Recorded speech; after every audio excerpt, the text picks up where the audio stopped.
Okay, so we begin the sutta class. Namo tassa bhagavato arahato samma sambuddhassa. Namo tassa bhagavato arahato samma sambuddhassa. Namo tassa bhagavato arahato samma sambuddhassa. Buddhang dhammang sanghang namasami. So today we are doing this Upakkilesa Sutta. There's in English, there's an imperfection. This Upakkilesa actually is the subtle hindrances that actually I just give you the gist of this suttas is all about what it's all about. Actually, the first half is about how the Buddha's having when he's staying at Kosambi and that they have this dispute and they have to leave, and that part maybe I just read. And if you really need to stop me, you can stop me. But we focus more on the second part, on how to deal with when you have nimitta appears, because especially those having the nimitta appears, there is and the lights appear, then how you deal with it, so that you be able to go further, so that you be able to attain jhana in the jhana state. So this is the second part is more of all the hindrances come out. So the hindrances that because when the nimitta appears, actually your mind is quite is pretty pure, but still you overcome lots of gross hindrances gone. Like for example, the sensual desires, that is a gross one gone. Like even though you have the nimitta stage, you still have those hindrances, but it's the subtle, refined hindrances. It's not the gross. It's not like when we talk about sloth and torpor or restlessness, and it's not the kind of restlessness like people can't sit still even for 5 minutes. That is very gross type. This is like the mind just not be able to really focus. That is a very subtle. Actually, when you come to nimitta state, actually your mind is pretty. You have to focus, but only close to jhanas. So that's why if you appear the nimitta and how to take to further to attain jhana, how to deal with it, what are the hindrances will appear, when at the nimitta stage.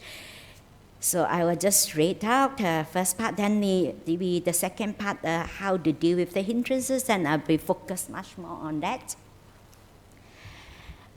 So, thus have I heard on the occasion the Blessed One was living at Kosambi in Gosita Park.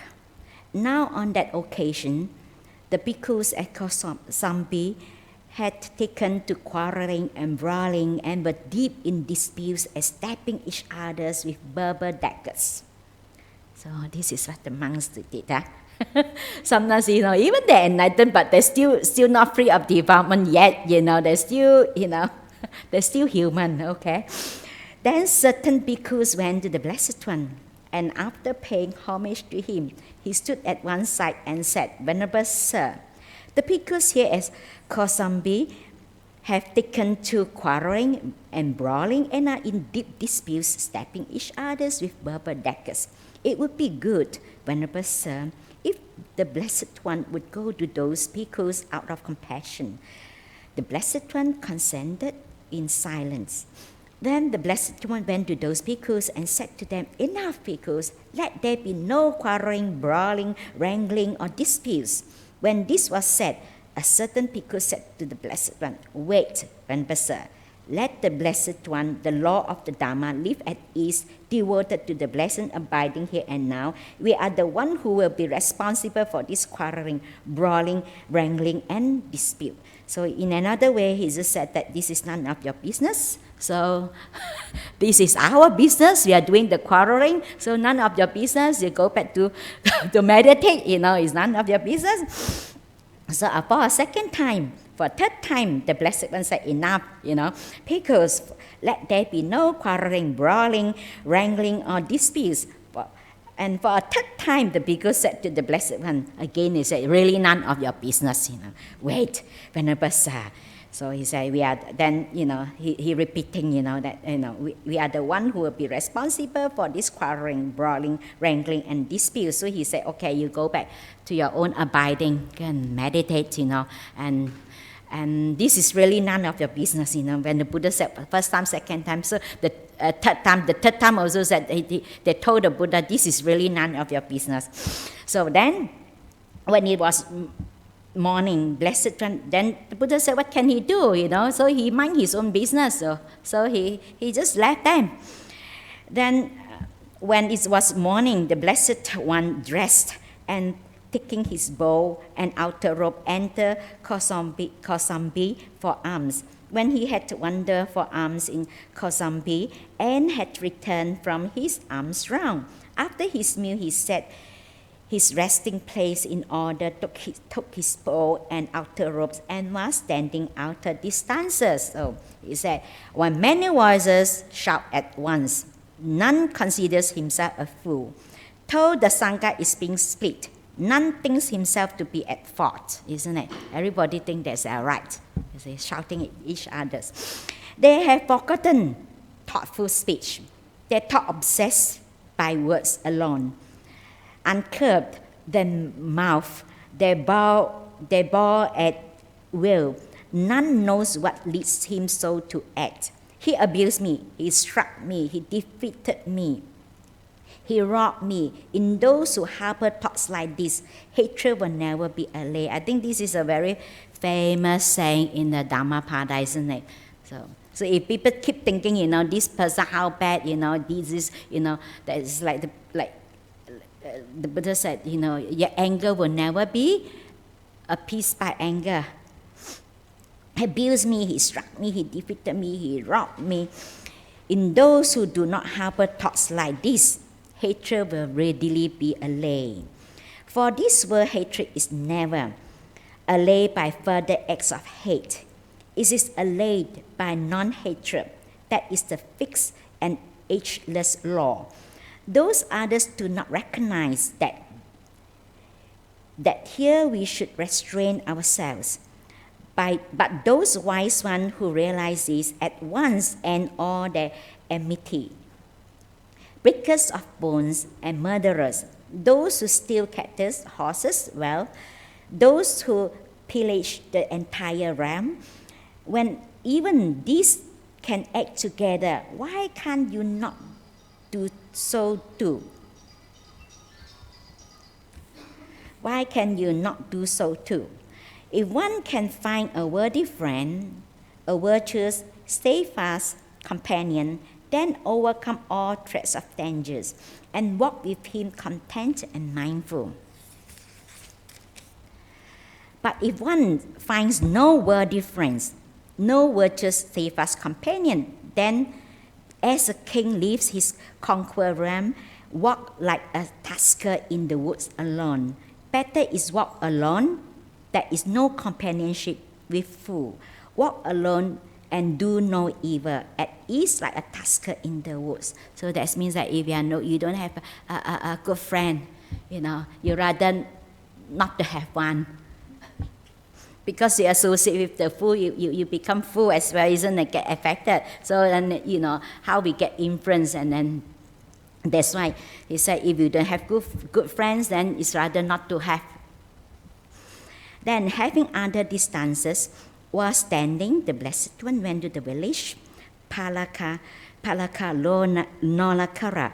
On that occasion, the Venerable Bhikkhu was living at the village Balaka Lonakara.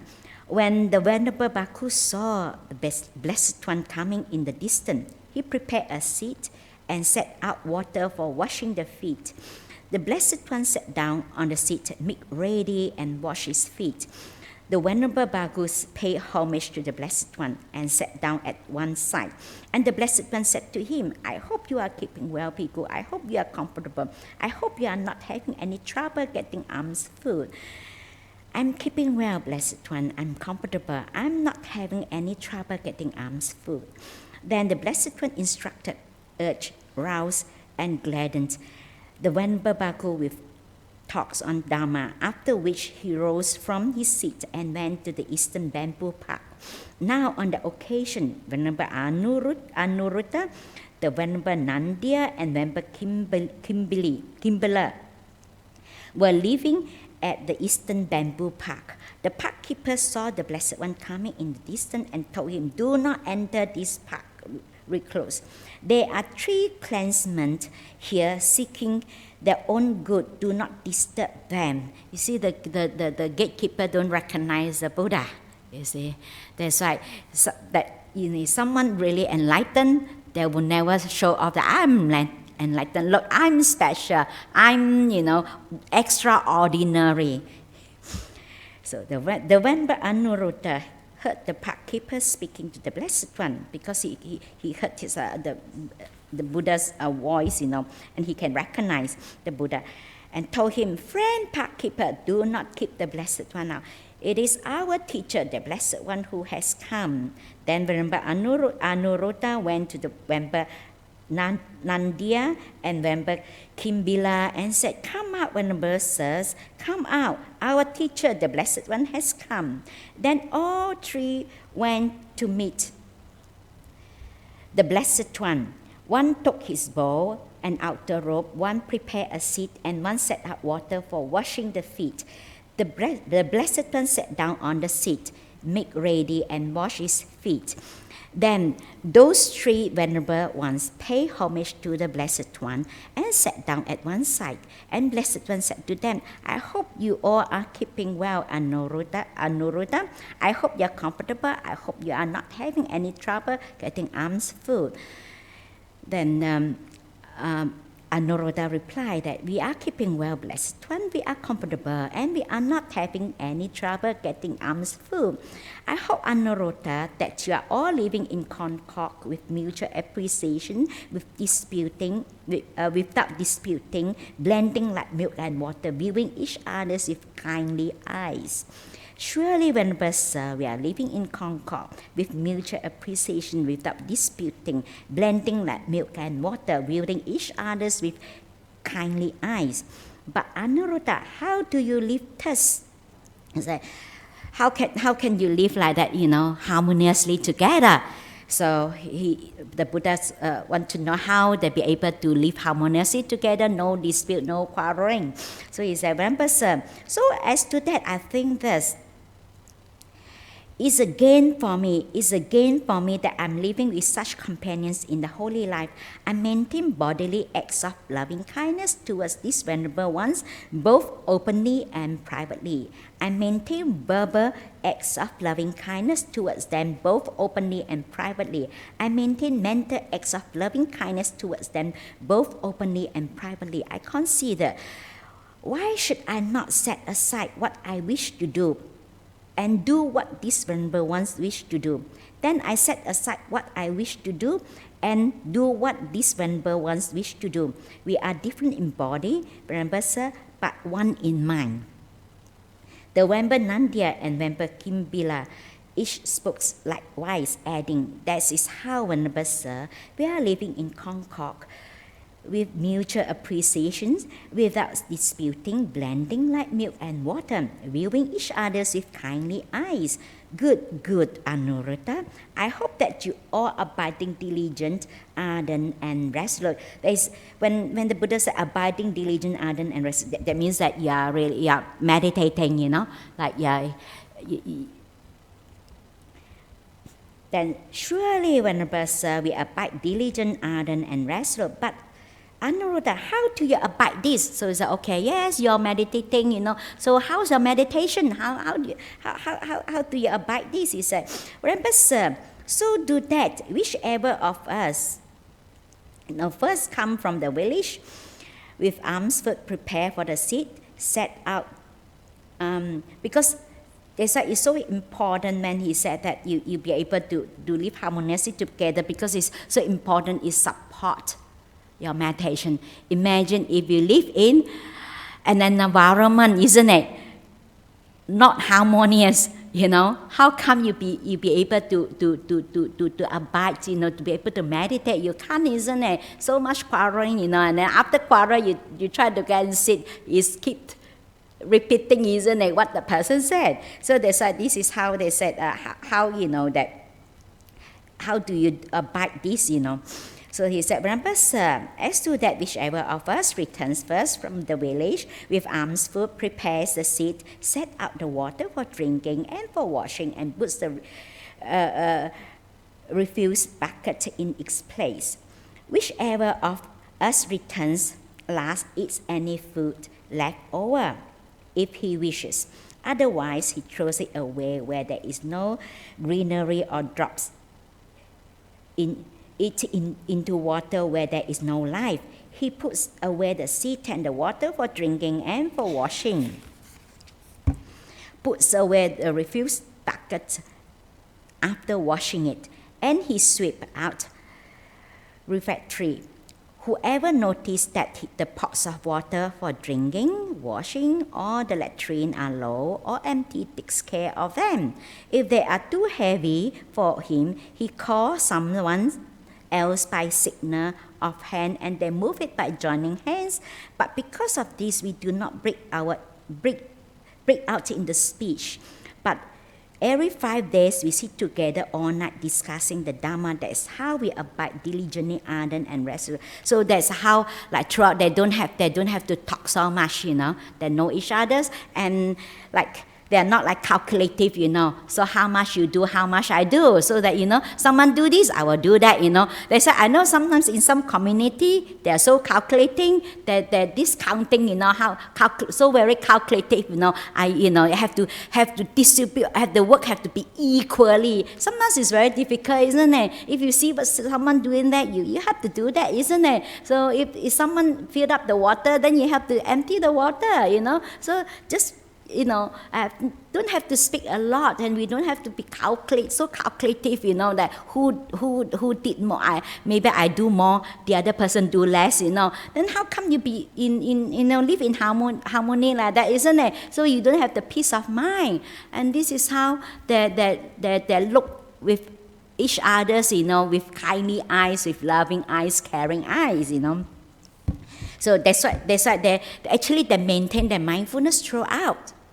So when you maintain your mindfulness throughout, once you meditate, it's easier. Imagine if you get involved so much in the talking, then your mindfulness break, isn't it? So that's why it's important even in daily life, you can do that. Try to focus on one thing. Try to do one thing. To try to maintain that. Because some people think that they try to separate that daily life with meditation. And then afternoon, the mind all over the place. And then they think that after that, they can just sit and meditate and go into deep meditation. You can't, isn't it? So it's important that we try to maintain that throughout, our life in afternoon or daily life. So good, Anuruddha. But while you abide thus, diligent, ardent, and resolute, have you attained any superhuman states and distinction in knowledge and vision worthy of noble ones, a comfortable abiding? So actually, it means that have you attained jhanas? Have you attained enlightenment? The jhanas, enlightenment. So that is attain enlightenment. That is you already abandoned the three asavas. That is the outflows of the mind, the desires to be, and also the ignorant. So and then to understand the Four Noble Truths, accomplish the insight that is attain the Nibbana.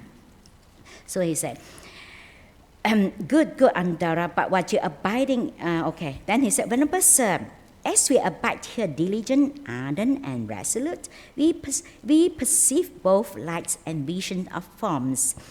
Soon afterwards, the light and vision of forms disappear, but we have not discovered the cause for that. He said, when we meditate, so that nimitta appear. The nimitta actually is the reflection of our mind. So as you have the purity, if you have less and less defilement, then your mind is bright. So it's the lights come. So they can see this form is not the physical eye seeing, the mind seeing in the form of light. That the mind seeing that is in the mind. So then he said that because soon after the nimitta appear, and it's very quick, it just disappear. So they don't know why, the cause of that, the nimitta cannot stay. So then the Buddha said, you should discover the cause for that, Anuruddha. Before my enlightenment, while I was still only an enlightened bodhisattva, I too perceived both light and visions of forms. Soon after the light and the visions of form disappeared, I thought, what is the cause and condition why the lights and the visions of forms have disappeared? Then I considered thus. Doubt arose in me, and because of the doubt, my concentration fell away. Then my concentration fell away, the light and the vision of form disappeared. I shall so act that doubt will not arise in me. So he said when he was still a bodhisattva, an enlightened bodhisattva. So then when that's happened, then he knows that, okay, he knows that this is because he got doubts aroused in him. So that the doubts that you are not sure whether this is nimitta or not a nimitta, So then, because once you think, the mind moves, so the nimitta disappear. So here the Buddha said like how you should like program your mind. You program your mind that okay, next time the nimitta comes out, that then you're aware that you know that okay, I have doubt. For example, you say, oh, whether it's when this comes out again. So you will program your mind is that when this comes out, I no longer act, appoint this, to do that again, have doubt, abandon the doubt, So then he said, the way the Buddha said you program the mind is not that you have to keep repeating and like memorizing, you don't memorize it, try to memorize, I make sure that no doubt, if the doubt come in, you don't do that. Actually, it's like programming the mind. You give a very clear instruction telling the mind, that when this happens, this is doubt, so I just keep going, that knowing that this is doubt, not to act upon the doubt, keep starting to think what is this, whether it's nimitta or not.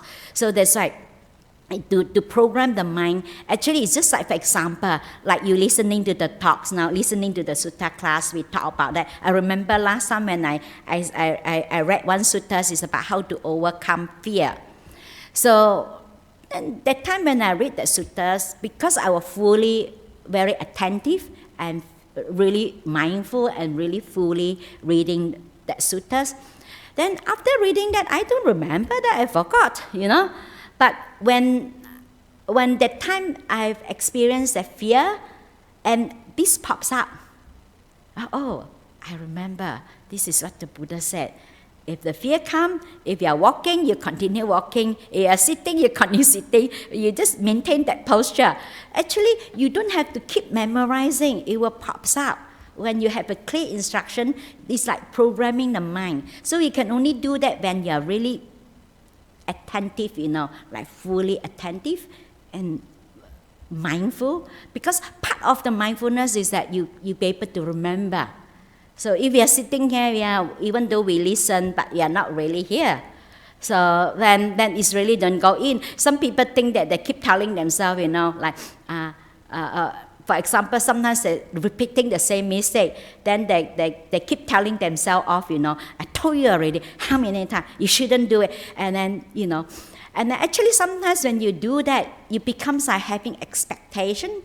Yourself is different from your programming, you have that expectation, shouldn't do it, Then sometimes you expect yourself not to have that. Then the expectation come from the craving, the mind, So it's a different type. It's not. It's like you programming the mind that So actually you don't have to memorize it. It will pop up by itself when you need it. Okay. So, as As Anuruddha, I was abiding, diligent, ardent, and resolute. I perceived both light and vision of forms. Soon after the light and vision of forms disappeared, I thought, what is the cause and condition why the light and the vision of form have disappeared? Then I considered thus. Inattention arose in me, and because of inattention, my concentration fell away. When my concentration fell away, the light and the vision of the form disappeared. I shall act that neither doubt nor inattention will arise in me again. So then the inattention, actually, that you're not be able, not attentive, like you're not be able to really attend to the, like the nimitta comes up, so you're not be able to really focus, attend to the, not attentive. So that's why sometimes it's important, like throughout, the day, we have to practice, to be able to focus, to be able to attend, to the stay with the nimitta. So he said, so as Anuruddha, so he will repeat, I was abiding, diligent, ardent, and resolute. I considered thus sloth and torpor aroused in me, and because of sloth and torpor, my concentration fell away. When my concentration fell away, the light and the vision of forms disappeared. I shall so act that neither doubt nor inattention nor sloth and torpor will arise in me. So the sloth and torpor come from the mind is down. Is not bright enough. So that's why the mindfulness is not empowered, not powerful enough yet. So that's why it have the downness. So that's why sometimes it's important that it's our daily life that empower our mindfulness. So as Anuruddha, I was abiding, diligent, ardent, resolute. I considered this. Fear arose in me. And because of fear, my concentration fell away. When my concentration fell away, the light and the visions of form disappeared. Suppose a man set out on a journey and murderers leaps out on both sides of him, and fear would arise in him because of that. So too, fear aroused in me. The light and the visions of forms disappear. I considered thus, I shall so act that neither doubt nor inattention nor sloth and torpor nor fear will arise in me. So because of sometimes that when we are not familiar with that, when something that is we like sometimes like the lights come out, is oh, what is this? Sometimes maybe things that we don't know. We have that because of the sense of self, because of the attachment that we attach to what we know, what we're familiar with. When we move to something that unknown, something that we don't know. That's why a lot of people, when they enter in the jhanas, when they feel that they don't feel the body, they say, they think that, they're so scared because they're so attached to what they used to be, they're familiar with, because this is something, experience that you never experience, you never see. You say, what happened? What is this like, And because that fear, the fear come from, the attachment come from, that we don't know what we are hating towards, That's why this is why most people, rather holding on to the what they're familiar with, than to hate towards to the unknown, because to them, like that, losing the sense of self, you don't have the security, you're really scared. So that's why to overcome this fear, actually it's good to develop that perception of non-self. That is, nothing to lose. We don't own it. It not belongs to us. And also maybe develop the familiarity with that. Maybe next time comes out, be brave, maybe, it's just like the baby with testing the water, little by little, and to familiar with this nimitta when it comes out. So, and also, that is also useful also that develop the perception of non-self, like it's like, nothing to, because it's come from the sense of self, because the attachment of what we familiar with, when we move into something that we don't know, then we have that fear.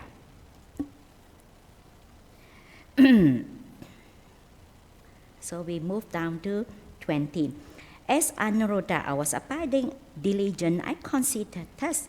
Elation arose in me, and because of elation, my concentration fell away. When my concentration fell away, the light and vision of forms disappeared. Suppose a man seeking one entrance to a hidden treasure came all at once upon 5 entrances to a hidden treasure. So the elations that arise in him because of that, so too elation arose in me, the light and the vision of form disappear. It's considered thus, I shall so act that neither doubt nor inattention, sloth and torpor, nor fear, nor elations will arise in me again. So this is elation that is like excitement.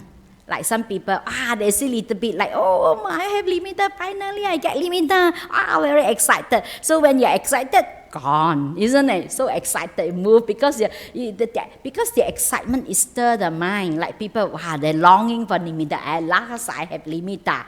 And so happy when the limiter come, so excited. I remember some years, I met someone in Thailand that when she attend a retreat, and then the teacher always will announce how many percent people having have limiter, And then she didn't have limiter. And then she was very upset. She was thinking that I'm really stupid. But it seems that everyone have limiter. I'm the only one don't have one, So she tried harder. She tried very hard until she had chest pain and until she can't breathe, Then I told her, and then she said, I cannot, she had to withdraw from the retreat. Then I told her, I said, you don't meditate to get nimitta. You will never get nimitta if you want to get it. It's come from letting go, isn't it? Because this is the one of the hindrances is desires, So if you want it, you have the desires, you will never get it. If you want it, I say, you don't. It's come from the letting go, The more you let go, the deeper you go. If you can't let go, the causal defilements is very difficult to go deep, So they say, and she tried so hard. The harder she tried, the worse, She said to a point like she feel like she can't breathe, because she tried hard, her chest very tight, and she have a lot of pain in her chest. And after that, she said she can't even breathe. Then she have to stop meditating, trying too hard. So they said the excitement, yes, because you stir the mind. So, and it's also for overcome this excitement is also good to also to develop this perception of non-self, like it's just, we don't own this. Why we are so excited to be? Why we are so excited? No need to be so excited. It doesn't belong to us anyway. It's non-self anyway. To develop that the perception of non-self. So then there's a 21. As Anuruddha, I was abiding diligent, ardent, resolute. I considered thus. Inertia arose in me, and because of inertia, my concentration fell away. When my concentration fell away, the light and the vision of forms disappeared. I shall so act that neither doubt nor inattention, sloth and torpor, nor elations nor inertia will arise in me again. So this inertia is like heaviness. You feel heavy. Because trying too hard, it's just like I just now tell you the example, like my friend trying too hard. So it's so heavy. It become her chest is so tight because of trying so hard. So you feel heaviness, isn't it? When you try too hard, you feel so. You don't feel light. When you let go, you feel light, isn't it? So when you try to get things, you try so hard, try to get, why my nimitta is not here? Oh, I want my nimitta, I want it, And then you try, maybe I don't focus enough. So after that, and then you become like heavy. The heaviness comes from the tension, too much tension, trying too hard. So that's why you have to relax a little bit, because it's have to, actually this one, the nimitta will not appear, by wanting it, It's only appear by, you remove the impurity of your mind, That's why sometimes it's so important, That's why this the Noble Four Path, That's why how you live your life, keeping your precept, restraint. So you have to remove some of so gross, defilement first, So because the mind is bright, you have the nimitta. Actually, it's because of come from the purity. It's bright. So that's why trying too hard to get nimitta. So that's why you feel, So the moment you get the nimitta, it won't stay long because it's come out and then you think, oh, nimitta comes up. Maybe I try harder to hold it, and then you get heavy. You have the heaviness.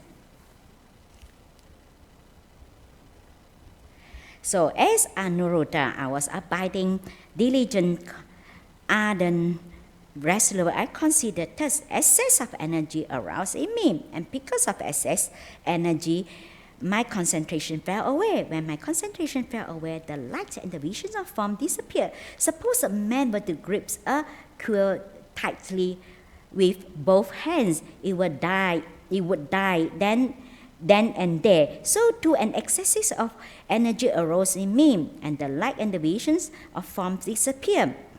I considered thus I shall so act that earlier, neither doubt nor inattentions and torpor nor inertia nor excess of energy will arise in me.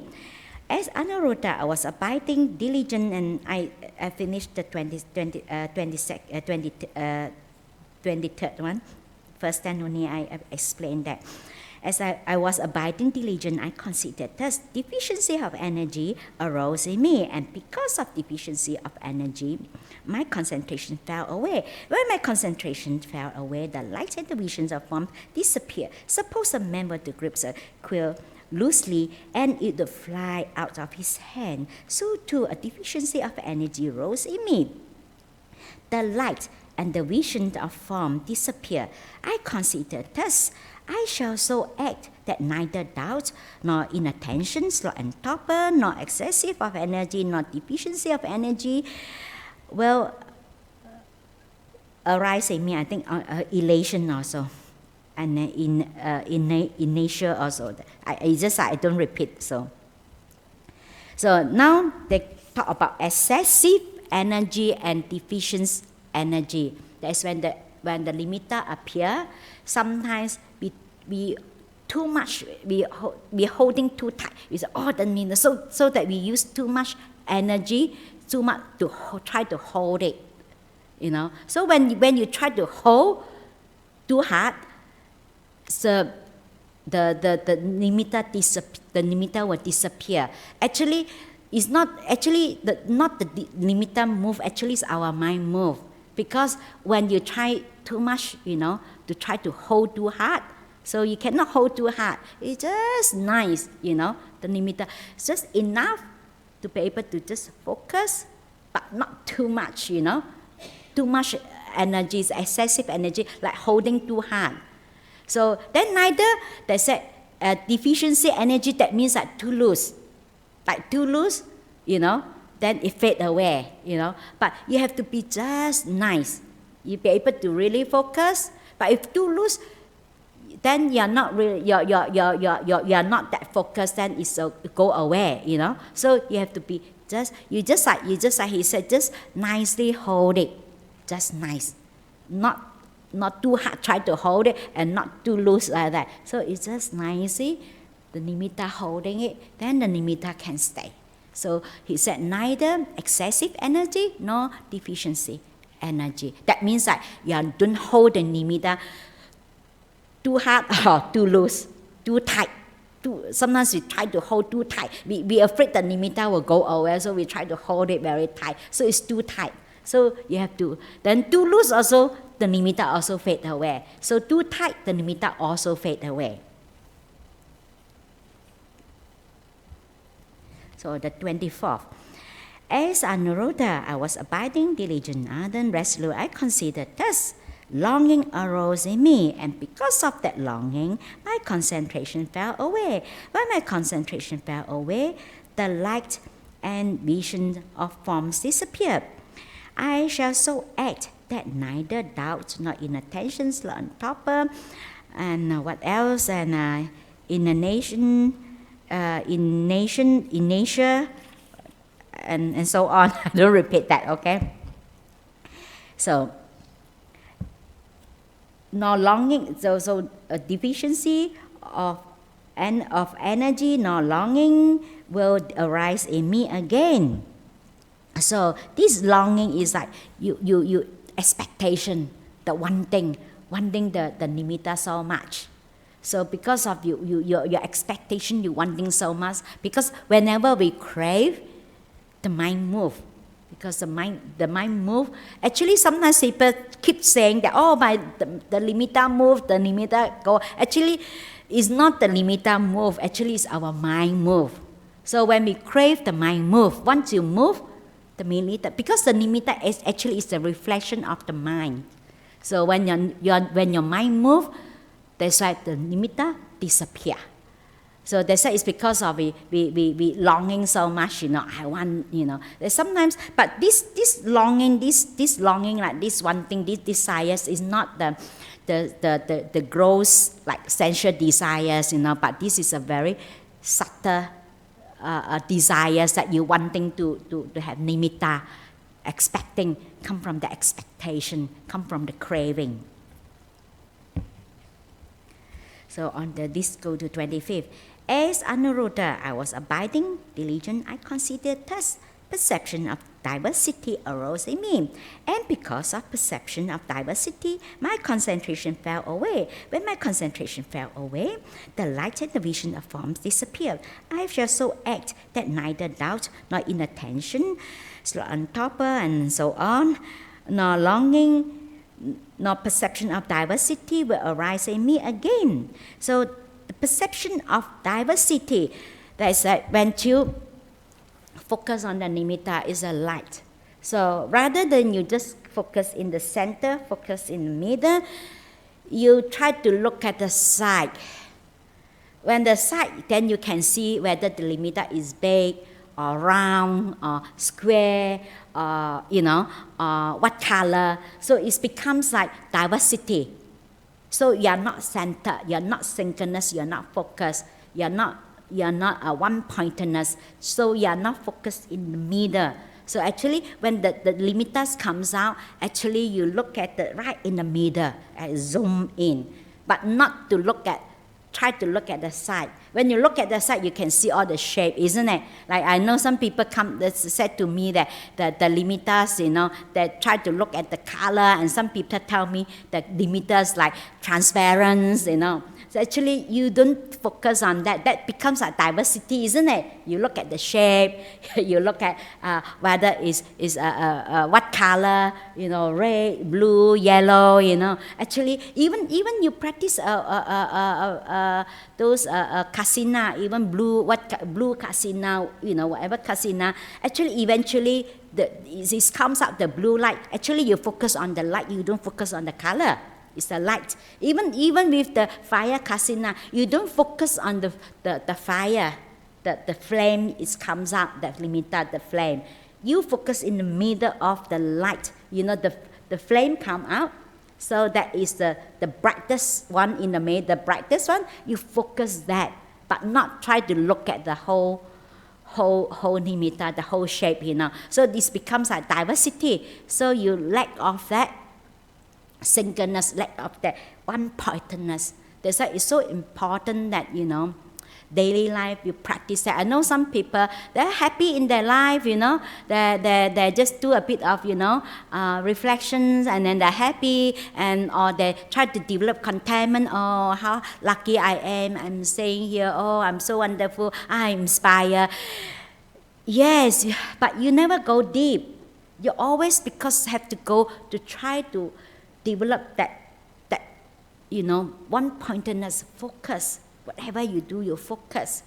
So if you do like that, you never go deep. So you just, the kind of happiness actually is very superficial type of, is different type of happiness. If you're in deep state, that is not the bliss up type. Is a bit happy, peaceful. So then your mind is scattered.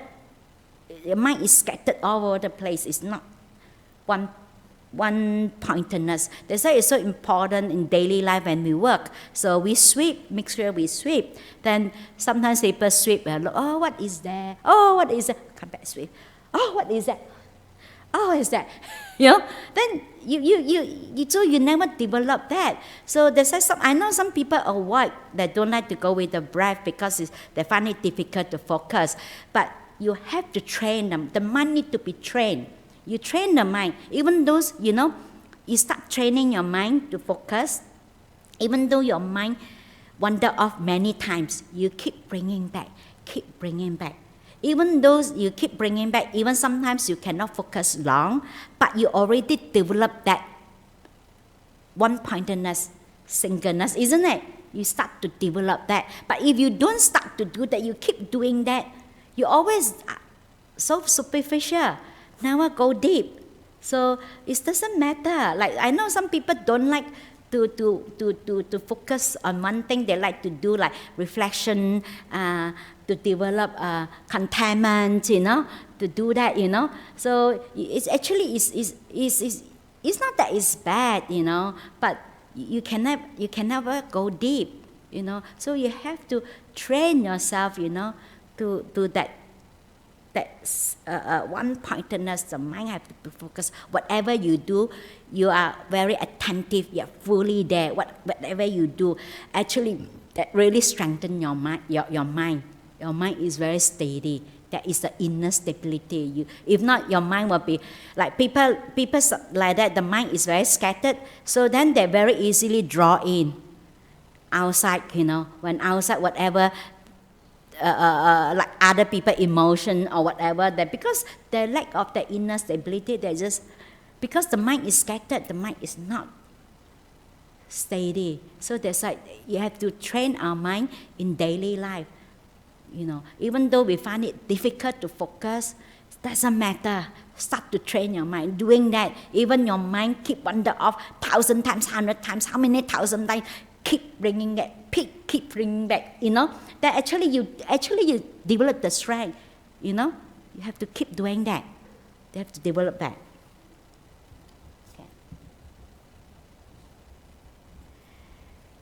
Okay. So now we go to 26. So as Anuruddha, I was abiding diligent. I considered thus excessive meditations upon forms arose in me, and because of excessive meditation upon forms, my concentration fell away. When my concentration fell away, the light and the visions of form disappeared. I shall so act that neither doubt, nor inattention, nor perception of diversity, nor excessive meditation upon form will arise in me. This is that you start to reflect, investigate, because because you excessive too much. That's why we do not encourage people to try to reflect and investigate.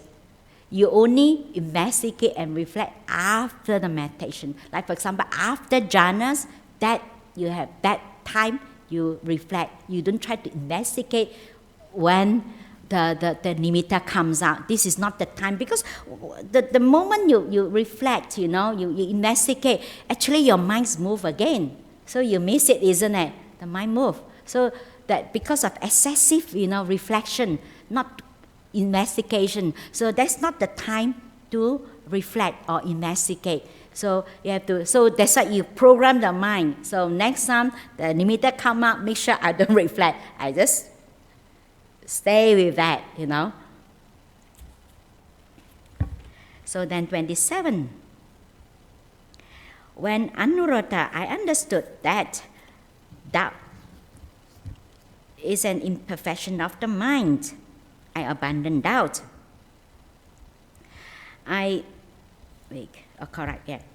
Then when I abandoned doubt, an and imperfections of the mind. When I understood that, inattention, sloth and torpor, fear, elation, inertia, excessive of energy, deficiency of energy, longing, perception of diversity, excessive meditations upon forms is an imperfections of mind. I abandoned excessive meditation forms upon forms and imperfections of the mind.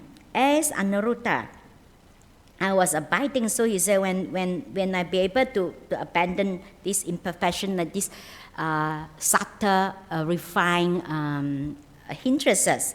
So he said, as Anuruddha, I was abiding, diligent, ardent, and resolute. I perceived light, but I did not see forms. I saw forms, but I did not perceive light. Even for the whole night, or a whole day, or a whole day and night, I thought, what is the cause and condition for this?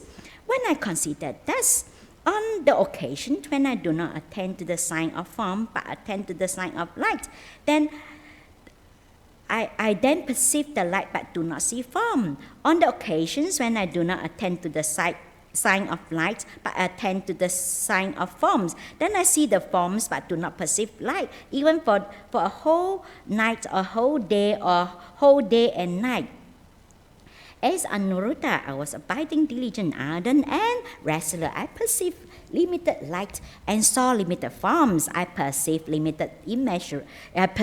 immeasurable lights and saw immeasurable forms. Even for a whole night, or whole day and night, I thought, what is the cause and condition for this? Then I considered thus, on the occasion when concentration is limited, my vision is limited, and with limited vision, I perceive limited light and limited forms. But on the occasion when the concentration is immeasurable, my vision is immeasurable, and with immeasurable vision, I perceive immeasurable light and see immeasurable forms, and even for the whole night, for a whole day or a whole day and night. So, actually, this is when they said that I can see the form. And when they see lights and not seeing the form, actually that is not the focus. They can see the light.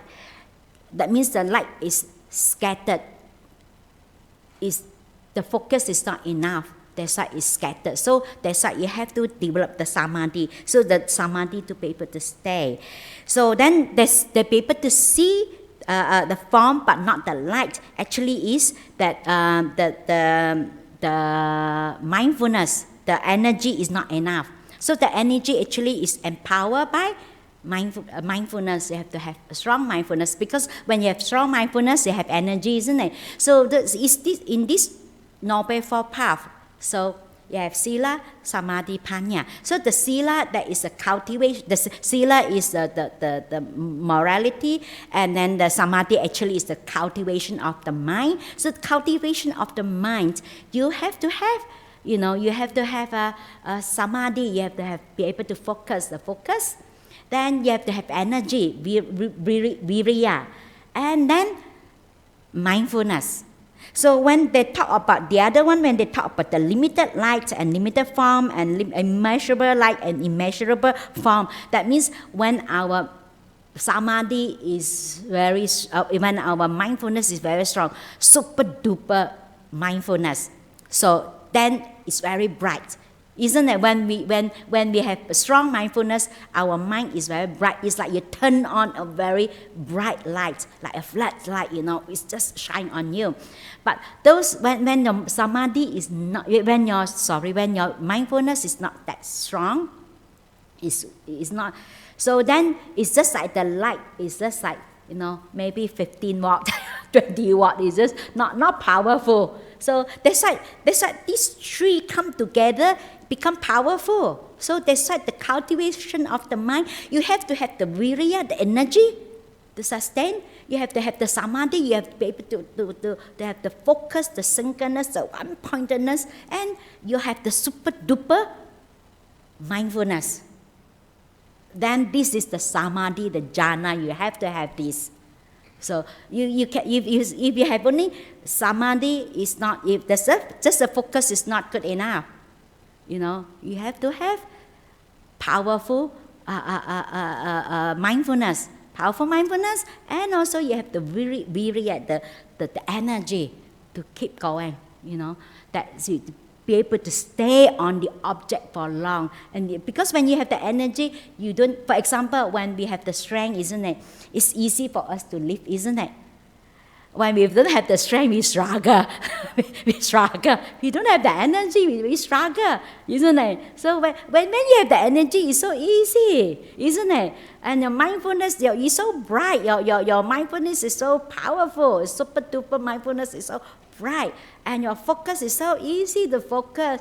And then you have the energy, it's so easy. Then you can stay, you have the strength to go further, to go deep, into the jhana state.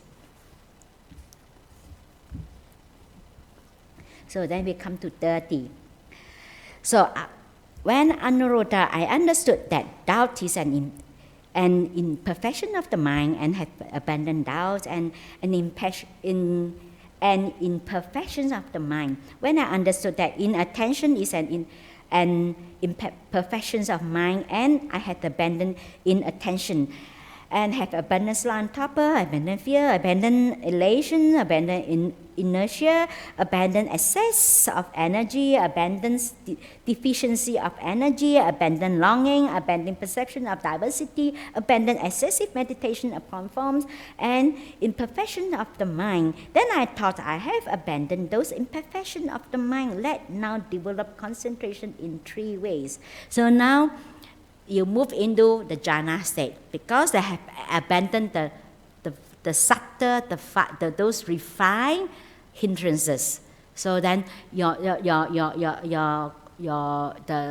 nimitta is really very, very stable. So that's when after the nimitta state, you come into that, they call it the jhana state, the first jhana, second jhana, and third jhana. So they said, when Anuruddha, I understood, the 31.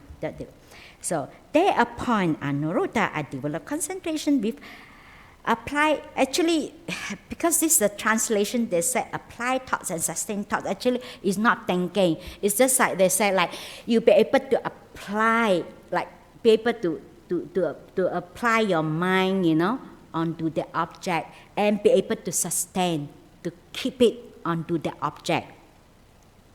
So it's not that the thinking, when he said, then you can apply the mind. I develop concentration without apply. Then there is a first jhana.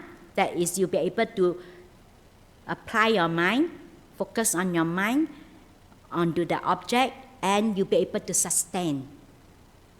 Be able to sustain that. So after that, he said, when you move into this, this is how you move. You move into second and third and the fourth jhana. So after that, he said, I develop concentration without applied thoughts, but with sustained thoughts only. So then after that, when you're getting more steady, so you don't have to try to apply. You just easily, be able to sustain. So this is how you keep letting go. So that letting go of the applied thoughts, because you get steadier. Because at the beginning, the mind still try to move towards and try to, focus on that. But when you move, you go deeper, as you establish your concentration, then actually you don't have to try to focus, try to move the object, you just sustain. So that letting go of the sustained, the mind be able to sustain. So then he said, I developed concentration without applied mind, but with sustained mind only. I developed concentration without applied thoughts, and without sustained thoughts. So now you don't have to, because the mind is really steady. So you move into the second jhana, that is you develop the mind with rapture. Then you let go, because it's so steady, you don't have to try to sustain, you don't have to try to move, but your mind is just with rapture, you develop rapture. So I develop concentration with rapture. So I develop concentration without After that, I develop concentration without rapture. I develop concentration accompanied by enjoyment. That is, this is the 5 jhana factors. That is, apply the mind, be able to apply the mind, sustain the mind.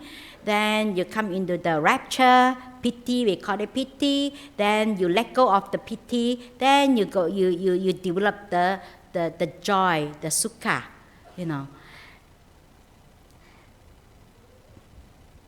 So I develop concentration accompanied by equanimity. So then even that, the joy, you see, because you also let go. So then you come into the 4th jhana, that your mind is completely still. Because with rapture, with sukha, there's still tiny bit, that is not, because you still have that a tiny bit, it's very, very subtle. Then when you come to, this is a complete stillness. There is a 4th jhana. That is that accompanied by equanimity, is just equanimity. So when Anuruddha, I have developed concentration with applied thoughts and sustained thoughts. When I have developed concentration accompanied by equanimity, the knowledge and the vision arose in me. My deliverance is unshakable. This is my last birth. Now there is no renewal of beings. So when he said that, it doesn't mean that you have your jhana, then you enlighten. So because in these suttas, it focus about how to get into jhana. So this is the focus. So that's why he didn't, and then this is the focus. Doesn't mean that after jhana you enlighten. So because you have to make use of that state, the jhana state, to penetrate into the law of karma, the 3 characteristics, the dependent originations, the 4 noble truth, you penetrate to. It's not that kind of thinking, it's not concept, because our mind is clouded. So whatever we see, what we perceive, actually we are not perceived purely. It's always we add on or perverted by our likes and dislikes. So we are not seeing things purely. But here, because of with the absence of the defilements, absence of all the hindrances, your mind is completely still, because our mind cannot be still because of the defilements. We get pulled in. So that's why when absent of the defilements, absent of the 5 hindrances, your mind is completely, still, very, very bright. Then you be able to see the reality, to see things as they really are. Because if we don't have that powerful mind, we cannot understand. Maybe we think that we understand what is noble truth. We don't. What we understand is only the concept, noble truth, but we don't truly see it. So unless we develop that kind of mind state, then only we'll be able to penetrate through the 4 noble truths. So that's why even though here they didn't mention that, doesn't mean that once you attain jhana, then, and some people might argue, you see in this book, the Buddha said, you see, you're enlightened already, you see, no insight, a jhana is enough. No.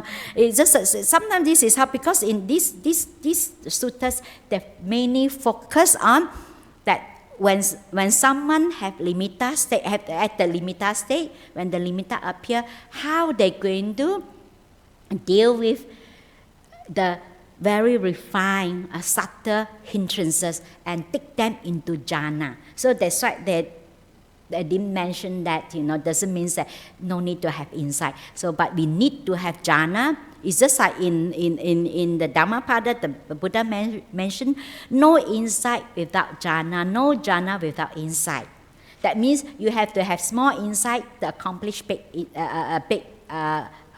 have to big insight. That means you need to have small insight, to have jhanas. So you need to have jhanas to accomplish the big insight. So that's why a lot of people try to separate, even you develop samadhi, you do have insight. It's always together. So that is what the Blessed One said. The Venerable Anuruddha was satisfied and delighted in the Blessed One's words. Okay, it's finished. So it's enlightened. So any questions or comments?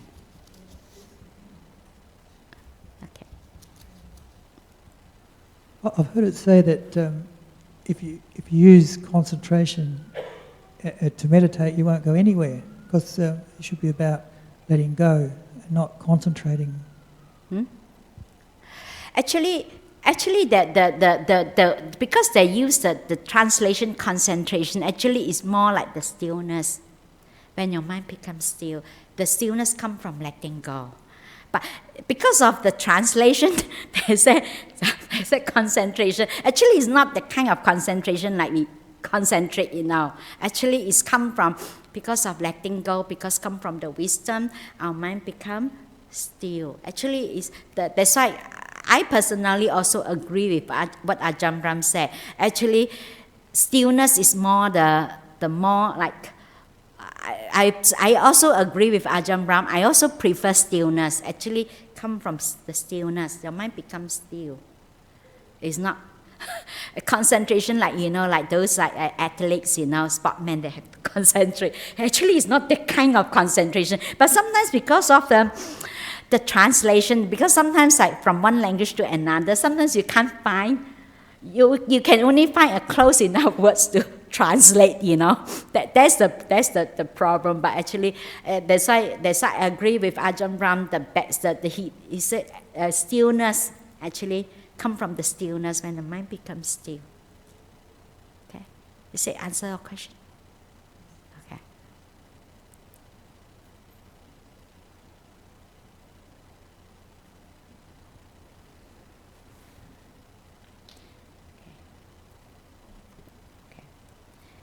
Laura US, how does one deal with constant attraction to the company of those who one do not find harmony in ideas and in their constant conflict leading to unhappiness?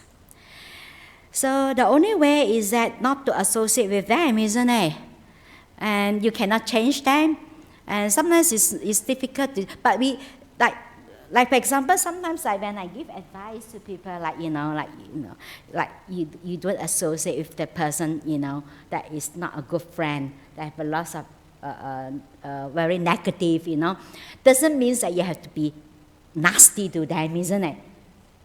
Like some people say, how come, the person, why you so good to? I say, it's different. You don't associate with the person, doesn't mean that you have to be nasty to them. You're kind to them, isn't it? Still kind, If they need help, you still help.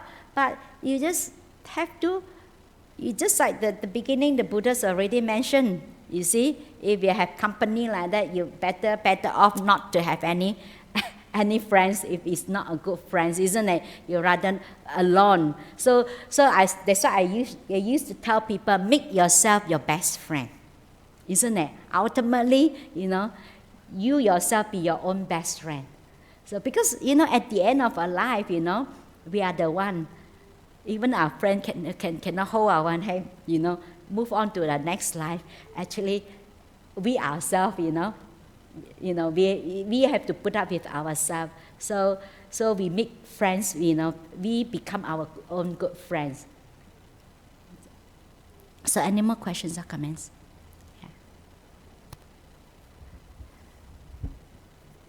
Hello. Okay, Cool. we hear you. All right. I do have a question on just energy, and when you have low energy, how do the nuns practice generating energy? Because when it feels like you have to say to let go, at that point you kind of pass out. So what's the work on like maintaining focus, maintaining when you're meditating and just not going beyond the point and fall asleep? Okay. Basically, I have mentioned, but now I repeat again. So like for example, the practice actually is throughout the day. So like throughout the day, you try to, when you work, you just try to fully attain, and then of course, like sometimes when you have, like yesterday I talked about to remove the removal of distract thoughts, like when we have unwholesome thoughts, we have those skills and remove that, replace the thoughts, and actually those energies come from the letting go actually is a training from a coarser to more refined level. That's why you have the 4 foundation stone to the path of to the path of enlightenment. That is, we include dana. Dana is giving, because the main the cause of our existence is because of we crave, we want. So whenever we want, we crave, the mind move, So and then when we crave, actually you use up lots of mental energy. So when we give, actually we have more. When we giving, actually is a positive emotion. So when you have the positive emotion, actually when you feel happy, you feel the energy, isn't it? Then when we give dana, we offer, we give away. So that's why we train ourselves from a coarser level to more refined level, like give away things. For example, how come we let go of the more refined, like just now we talked about all those is very refined hindrances. So we have to start with coarser, like not be selfish, let go. So we be of, like for example, for nuns, we be of service. So we living in keeping the precept and living in the monastery. The fact that we keep a place like that, actually we've been of service as well, and then to provide a place for people to come to offer dana. Actually, this is also giving, but it's a different form of giving. So you let go. So when you give, you feel happy, isn't it? You have lots of joy. This is how you generate energy. So when you crave for something, actually you are draining energy. So when we crave for something, yes, we want something, eventually we got it, So only that moment we're happy. But the kind of happiness, if we follow our sensual desires, wanting this and that, and the kind of happiness, the Buddhists never deny that the happiness comes from the senses, but this kind of happiness actually is draining, because it's like borrow, because it's used up lots of mental energy. But the energy come from like offer dana or listening to our talks, and that you feel inspired, you feel happy, and this is how you generate the happiness itself.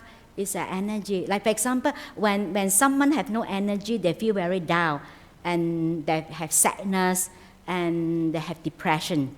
So when you do something good, so you have lots of, you feel good, you have lots of energy, isn't it? The happiness actually, that is the energy, because it's not draining the energy. So that's why the Buddhists talk about wholesome happiness and unwholesome happiness. Unwholesome happiness is come from getting things, indulge in our sensory pleasure, they use up lots, that draining energy. But the wholesome energy the Buddhists mentioned is the energy come from, the happiness come from. The Buddhists also mentioned that the wholesome happiness and unwholesome happiness. The wholesome happiness, that is the happiness come from dana, come from helping someone. And then the happiness come from listening to our thoughts to get inspired, or the happiness come from meditation. And this kind of happiness, they lead you to peace. But the other kind of happiness, the unwholesome happiness, for example, like happiness of getting things, that lead to like more suffering. You want more and more and more.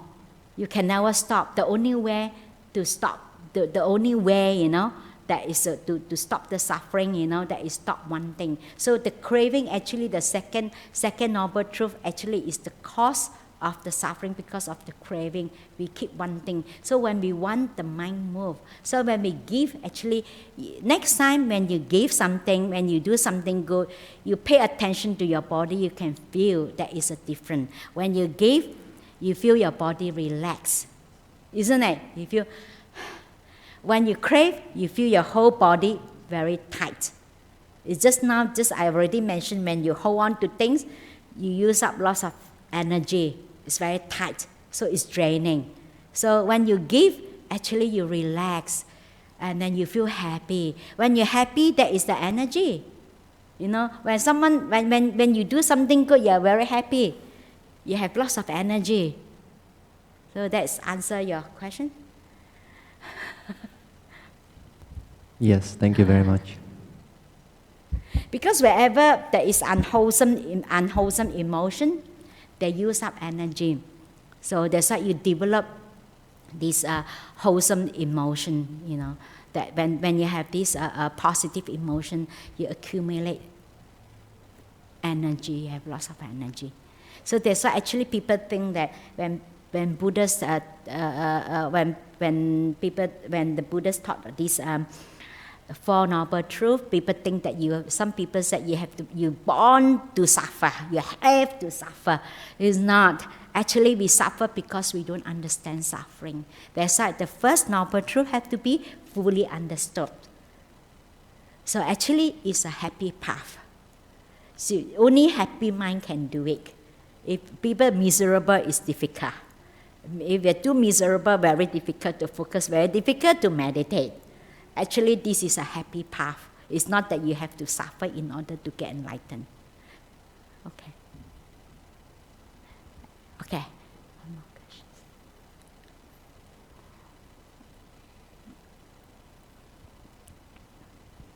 I'm a bit confused about this sutta. It sort of starts off with the Sangha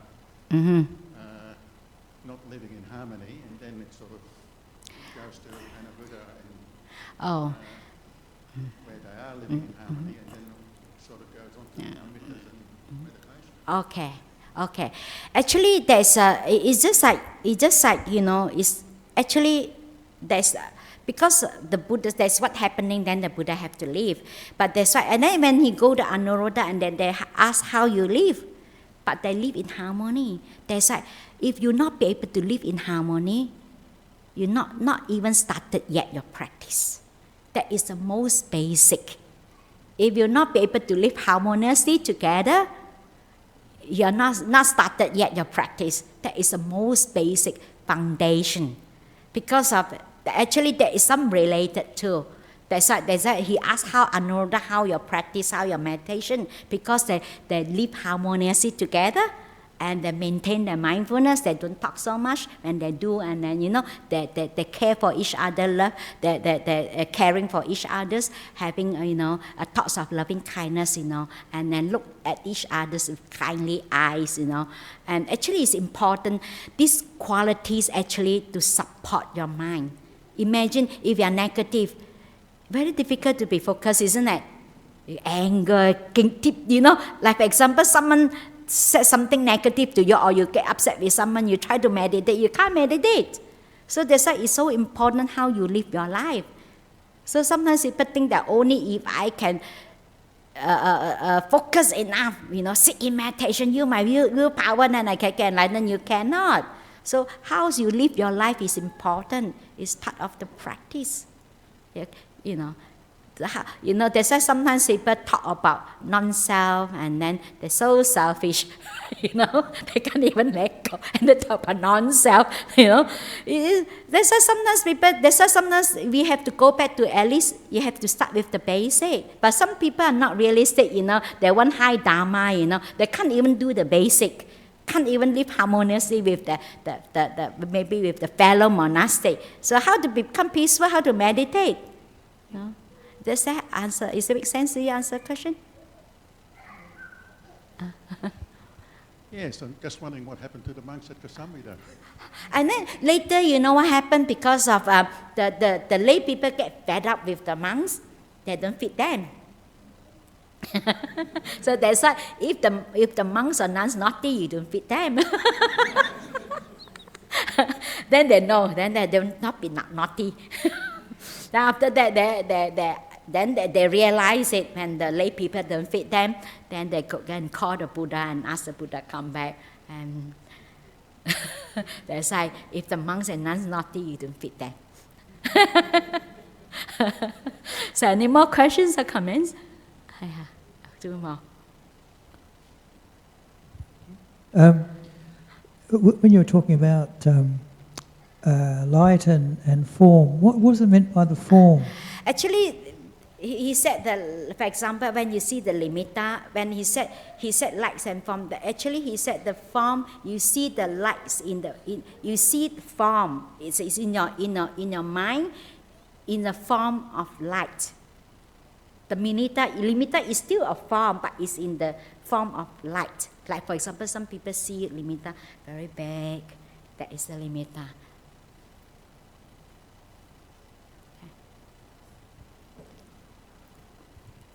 Could you please speak about Vitarka and Vichara? Huh?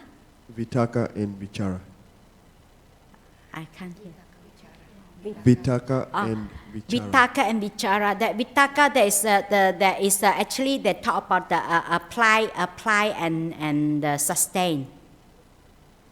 So that's why your mind. That's why your doubt. You have no doubts. You'll be able to really apply your mind. That's why the first the 5 hindrances. The fifth one is the first one. When the 5 hindrances abandoned, actually you replace by the 5 jhana factors. So the fifth hindrances actually replaced by the first jhana factors. That is the doubt replaced by apply. You'll be able to apply in the mind. And then the fourth hindrances actually you replace by the first jhana factors. That is you'll be able to sustain, because you're restless, you cannot sustain. Okay, so answer the question? Yes. Any more questions or comments? Okay. Okay. So, and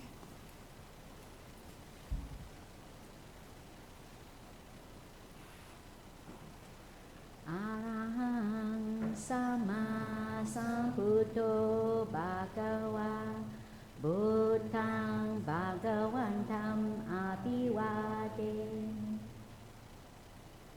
Swakato Bhagavata Dhammo Dhammang Namaswami Supatipanam Bhagavato Sāvaka Sangho Sangham Namah